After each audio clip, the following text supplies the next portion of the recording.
Hey y'all, Big Tim here. Today I'm going to show you a little trick that's going to help you to eliminate line memory. So a lot of times you'll use a rod and it'll get a lot of line memory. It's kind of hard to show you here. This one's not too awful bad. But what we want to do is stretch our line. It's pretty simple. Now here's one that's a little rough. You can see what starts to happen. You can see all the coil in the line here. And by the way, this is something that you want to do. It works real well with fluorocarbon. You will not need it with braid.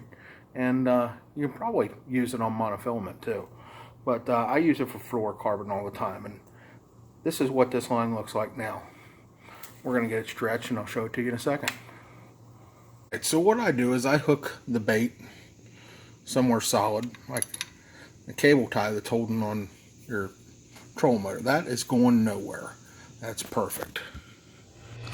Like we said, we press the cast button, walk the line out about 25, 30 yards. That's most of your casting, most of your length that you'll ever use. Like I said, I like to go to the sewer lid.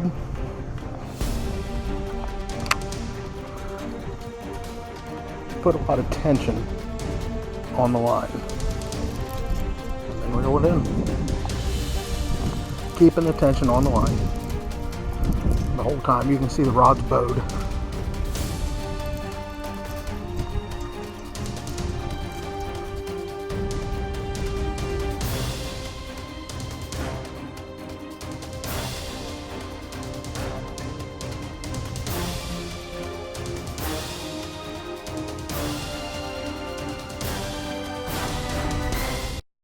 And this is what your line will end up looking like. You see it just kind of lays. It's got a soft little coil. And you'll keep the memory out for a couple trips. Now keep in mind, this is something you can do on the water too. If you get hung up, you know, don't make it a bad thing, make it a good thing. Think about stretching your line while you're hung up. Sometimes you get so aggravated, it's hard to think about, but it does work.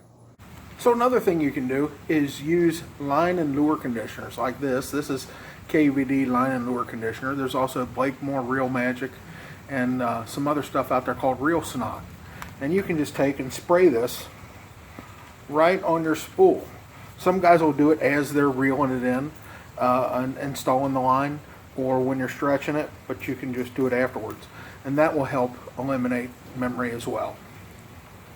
Another thing I like to do, I take a label maker and I write on the bottom of my reels what pound test it is and what type of line.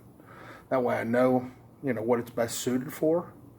And if I'm looking for reel in a hurry, I can generally get the one with the best line that I need. So keep these tips in mind and hopefully it'll help you with line memory down the road. Thanks for tuning in and we'll see you next time.